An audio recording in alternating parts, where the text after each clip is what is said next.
करे गण गौरव कराएगा। श्रद्धा से नमन करे हम तेरा अनुचरण करे हम, कर कर में स्मरण करे हम महावीर स्वामी, महावीर स्वामी। ओंकार बिंदु संयुक्तम नित्यं ध्यायन्ति योगिनः, कामदं मोक्षदं एव। ओंकाराय नमो नमः, ओंकाराय नमो नमः। चरिता भारवासं चक्रवर्ती महिद्यो तंती तंती करे रोए पत्रो गई मनुष्य। आनंद के पावन चरणों में वंदन। अष्ट विराजित मुनिवृंद, धर्म प्रेमी भाइयों और बहनों, ठाणम सूत्र में गुरु की दृष्टि से 4 प्रकार के पुरुष बताए गए। कुछ लोग चांदी के गोले के समान होते हैं, उनमें अल्प गुण होता है और उसका अल्प मूल्य होता है। कुछ लोग स्वर्ण के गोले के समान होते हैं, उनमें अधिक गुण होता है और अधिक उसका मूल्य होता है। एक होती चांदी, एक होती सोना। अगर सोना गुम हो जाए तो अखरती नहीं है, बल्कि उसे शुभ माना जाता है, और चांदी अगर मिल जाए तो उसे शुभ माना जाता है। तीसरा व्यक्ति होता है रत्न के समान, रत्न के गोले के समान अधिकतर गुण होते हैं और वह उसका मूल्य भी अधिकतर होता है। दूसरे लोग होते हैं वृद्ध रत्न के समान, गोले के समान अधिकतम गुण और अधिकतम मूल्य होता है। 4 कैटेगरी हो गई।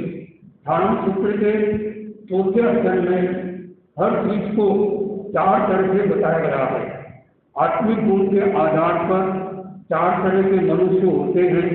मोम के गोले के समान वो मृदु होते हैं, कोमल होते हैं। कुछ लोग लाभ के गोले के समान होते हैं, वो दृढ़ होते हैं, कठोर होते हैं। कुछ लोग काष्ठ के लकड़ी के गोले के समान होते हैं, वो दृढ़तर होते हैं। कुछ लोग मिट्टी के गोले के समान होते हैं और दृढ़तम होते हैं। श्रद्धा के आधार पर 4 तरह के श्रावक बताए गए। श्रावक भी 4 तरह के होते हैं। कुछ श्रावक होते हैं वो माता पिता के समान होते हैं। कुछ श्रावक होते हैं वो भाई के समान होते हैं। कुछ श्रावक होते हैं वो मित्र के समान होते हैं, और कुछ श्रावक होते हैं वो सूर्य के समान होते हैं। इस तरह से अलग अलग दृष्टि से 4 तरह की बातें इस ठाणम सूत्र में प्राप्त होती है।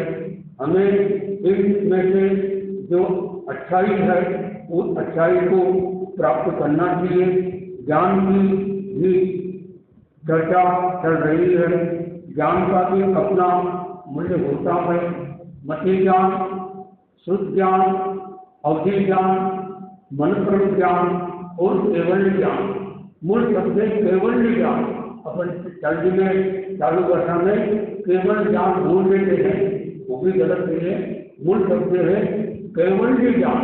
केवली हो जाते हैं तो केवल्य ज्ञान हो जाता है।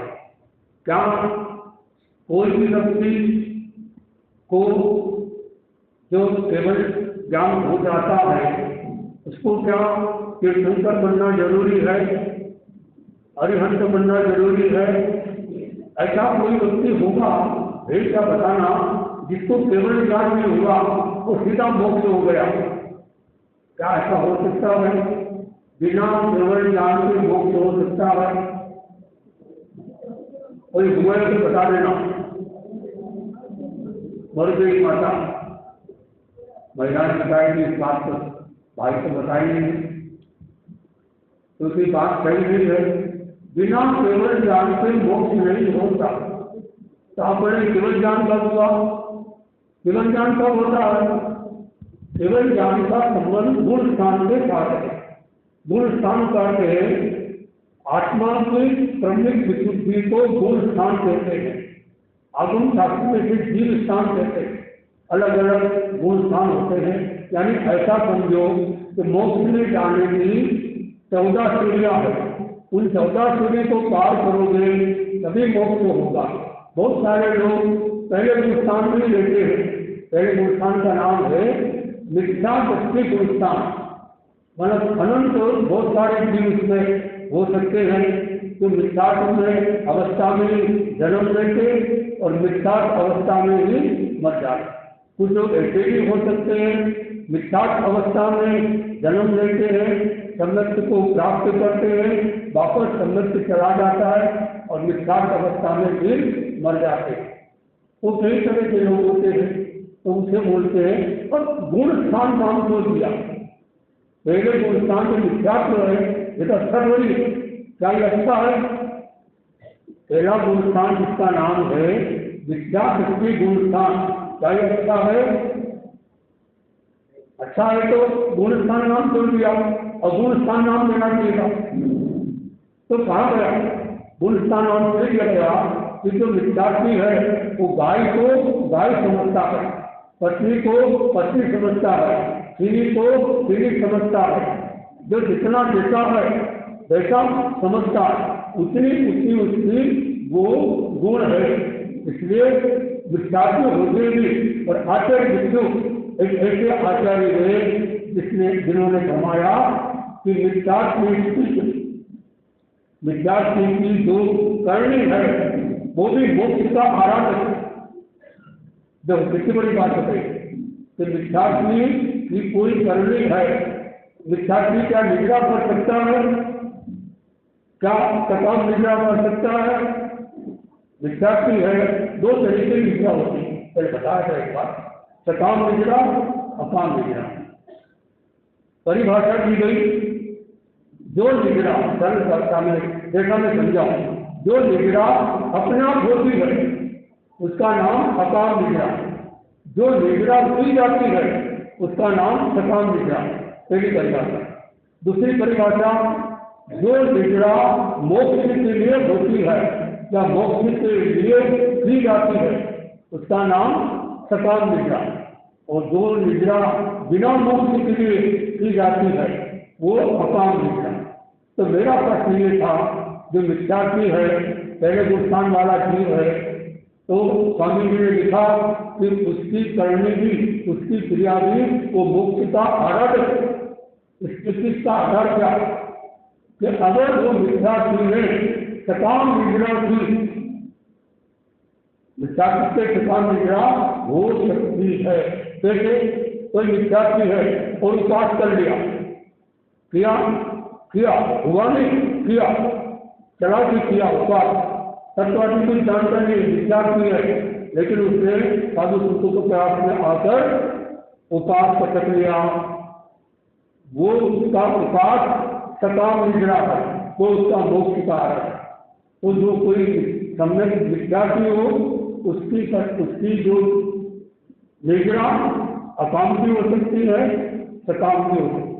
इससे उल्टा जैसे हम सम्यक्ति है, आप भी सम्यक्ति हो, तो सम्यक्ति की जो निद्रा है वो अकाम निद्रा कैसे हो सकती है? सकाम निद्रा तो होती है, हम सब मोक्ष के लिए निद्रा करते हैं, तो अकाम निद्रा कैसे हुई? बता साहब।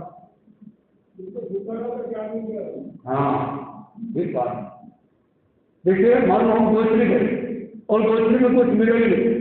कभी कभी ऐसा होता है, एक घर में, दो घर में, तीन घर में, चार घर में, लगातार 6 घर में कोई गोचरी नहीं मिली, व्यवहार होता है।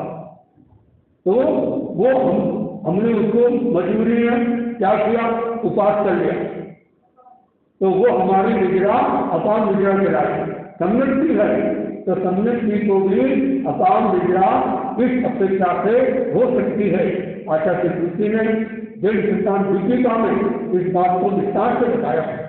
तो दो तरह की निद्रा हो। तो गुण स्थान, पहला गुण स्थान मिथ्या दृष्टि गुण स्थान, उसमें जितना जितनी समझ है वो उसका उतना गुण है। इस अपेक्षा से उसको पहले गुण स्थान को कहा गया मिथ्या दृष्टि गुण स्थान। और ये अनंत काल तक रह सकता, अनंत काल तक, अनंत काल में गया जीव, वनस्पति में गया जीव अनंत काल तक रह सकता। अलग अलग है। पंचेंद्रिय में गया जीव कितने भव, 7-8 भव कर सतत के भव घाने, पंचेंद्रिय में गया जीव 7-8 भव कर सकता है। और एकेंद्रिय में वनस्पति काल में गया जीव उसी एक ही योनि में अनंत जन्म कर लेता, अनंत जन्मों तक वो उसमें रह सकता है ऐसा। और कोई ऐसे जीव होते हैं एक श्वास में 17 बार जन्म मरण करते। कितनी बार? एक श्वास लिया छोड़ा नहीं, इतने में जो अगवाराशी के जीव होते हैं बार बार जन्म मरण करते रहते हैं।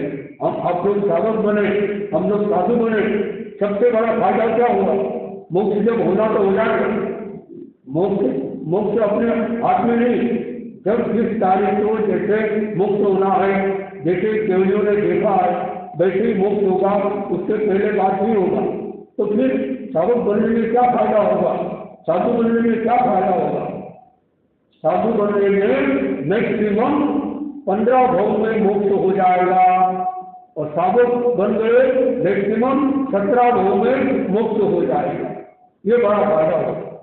इस जन्म में साधु बन गए, अच्छी बात।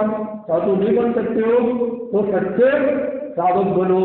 पहले के जमाने में देखिए सदा बहुत कच्चे होते थे, बहुत कच्चे आंगन, तो साधक बहुत पक्के होते थे। अब सदा बहुत पक्के और साधक मैं नहीं कह रहा, आप ही कह रहे हैं, हम तो बोले आपका नहीं कह रहा, ठीक है ठीक है।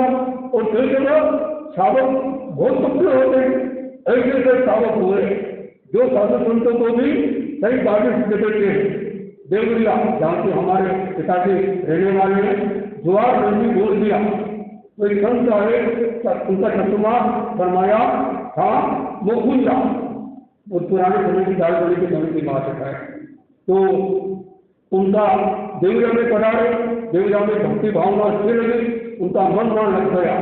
अब चतुर्मास का समय निकट आ रहा है और वो साधु बिहार नहीं कर रहे। बोले वो साधु भी गए, हमारे पास बिहार कब होगा? बोले अभी तो देरी है, 3 दिन का रास्ता टूट जाएंगे, भाई समय तो बहुत कम रहा है। बोले हम यहाँ, आपकी भक्ति भावना अच्छी है तो हम यहाँ यही तमाशा कर ले, देवरिया में कैसा रहेगा? ये महाराज साहब आपको आदेश क्या है? आदेश तो मुकुंदा का है, तो आप मुकुंदा पधारो।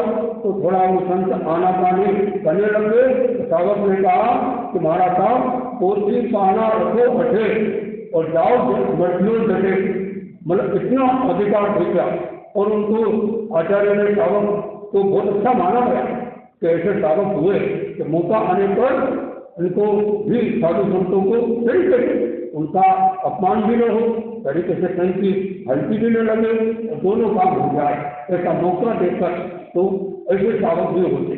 तो कई लोग होते हैं तो दूसरे हिंदुस्तान का नाम है, पहला हिंदुस्तान मिथ्या दृष्टि, दूसरा शास्त्रन संवेदन, शास्त्रवादन।